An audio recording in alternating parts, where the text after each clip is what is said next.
Hi there, this is a lecture on careers and graduate programs in human services. So I'm going to go over things you can do in counseling with a psych degree, ABA, and social work. So the jobs that you would be eligible for with an undergraduate degree in psychology are the ones on this slide as well as others, but the ones that are most prominent would be a case manager, which is a job that I did in my 20s. Um, it's when you have a caseload, you might work for a contractor of DMH, and so you'd work with people who are DMH clients or DCF or anyone who needs case management. A lot of hospitals have case managers and agencies. There's also something called a mental health counselor, which sounds like a master's level thing, but it's not. It's usually when you work at an inpatient unit, kind of almost as an orderly. You sort of hang out in the milieu with the inpatient patients and, help them with things and activities and groups and stuff like that. Um, Make sure they take their meds, although you're not giving them the meds, but just making sure they're doing what they need to do. Residential counselors tend to work in any places that where people live there, at least either temporarily or more long term. So like a group home, DCF has residential homes, DMH has group homes. Um, there's a lot of residential programs for kids who are coming out who need extra support, like Italian Home, which was on another slide. The therapeutic mentor is kind of a cool job. I always say it's like a more formalized version of being a big brother, big sister program. Basically, you have a caseload and you go and hang out with kids and adolescents and do activities with them, try to be a positive role model in their life. It's kind of a cool job.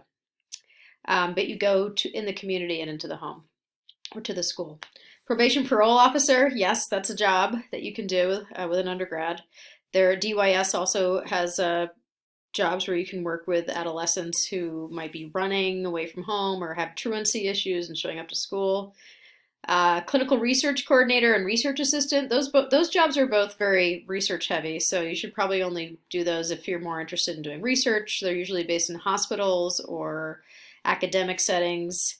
Um, but I've worked as a research assistant before and it was kind of interesting. Clinical research coordinators help with clinical trials and anything research oriented. Behavior technician and behavior therapist, a lot of you guys went to that talk on ABA, so that would be a job that you would do working with kids on the spectrum and other kids with behavior issues and with the undergrad degree. And they said you get paid $20 an hour, and that's not terrible for after graduating. Human services agencies in the Boston area. This is just a list of places that I'm aware of. There's many, many more. You should check out these websites for potential job postings if you're looking for jobs after graduation. And also, you could probably get an internship at any of these places fairly easily. VinFin does a lot of developmental delays and big group homes. Bay Cove Human Services, I worked for many years. They have a crisis team, group homes, detox, all kinds of stuff. Riverside Community Care has a lot of outpatient clinics. I think they also do crisis. Arbor Counseling Services, I worked for like 6 years. There's one in JP and Austin, Woburn, Worcester, South Shore. They have a lot of clinics. So they have outpatient counseling, they have inpatient hospitals for a couple of them, and partial programs. South Bay Mental Health is based in the South Shore area of Boston, and they do a lot of in-home services and I think clinics as well. Elliott Community Human Services, I know, is also in like the North Shore area, and they do a lot of the same kind of stuff, and same in North Suffolk Mental Health Association. So those are just some bigger agencies that have multiple locations. That's why I gave these listings. So working with children and adolescents, I know some of you are interested in this age group. So these are just a list of places that deal specifically with kids and adolescents. All of them would be for kids that have pretty severe mental health issues or behavioral issues. So Italian Home for Children is in Jamaica Plain. They have a CBAT program. They have a lot of DCF kids there. Walker Residential Treatment Program, I think, is in Metro West. Walden is based in Waltham. They might have another location as well, but they do a lot of eating disorder stuff there. Wayside Family Services, I can't remember where they're located. Franciscan is in Brighton, I believe. They're connected to Children's Hospital. They have an inpatient unit and a CBAT. Home for Little Wanderers is a agency that does in-home and in-school services. I have a friend who's been a counselor for them, and she works in a school counseling kids. Bridge Over Troubled Waters is actually a homeless shelter for youth. I think they can be up to 22 or 23 years old. The shelter part is near Downtown Crossing and Park Street in that area, and they also, I believe, have some residentials as well. And Brandon Residential Treatment Center is, I think, in Framingham, and it works with boys specifically. So psychiatric hospitals with working with adults and adolescents. McLean Hospital is the one that was in Girl Interrupted or portrayed in it. That's in Belmont. Arbor Hospital has, quite a few locations, but the inpatient ones, I know there's one in Brookline, there's one in JP. Bournewood Hospital is in Brookline, maybe not on the T though, but that's a big hospital that has all kinds of units. Metro West is in Metro West, I think Natick maybe. Cambridge Eating Disorder Center is in Cambridge. Obviously, they work with eating disorders if you're interested in that.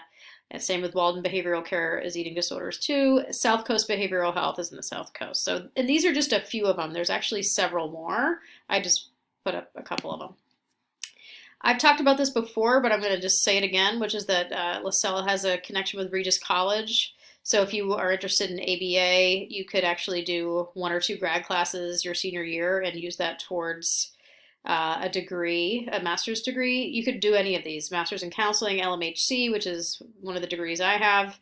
They have an online-only master's in social work, and I think the reason it's 30 to 60 credits is because it depends on how many credits you go into it with, and who knows, maybe they will count some of the work you do at LaSalle in psychology towards that, which would be great.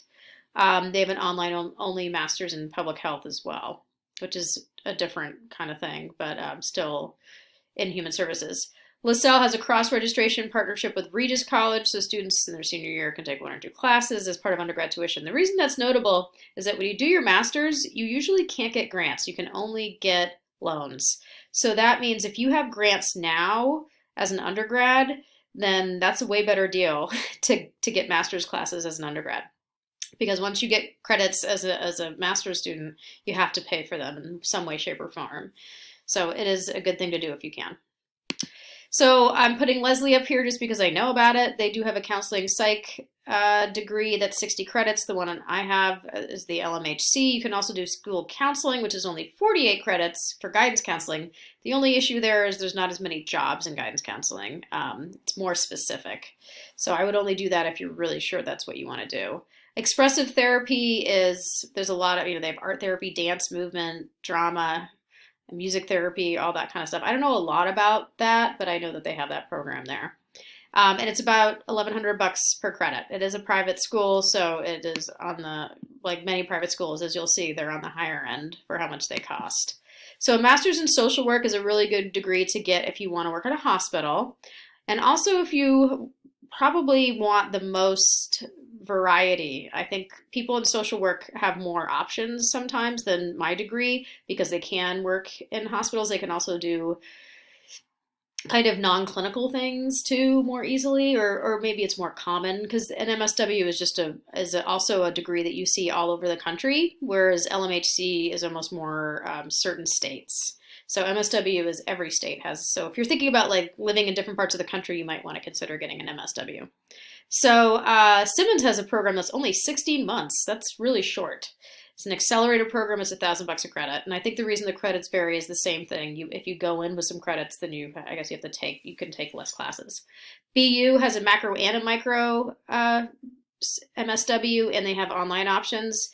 They would be on the higher end, probably the same as BC in that realm of over $1,000 a credit.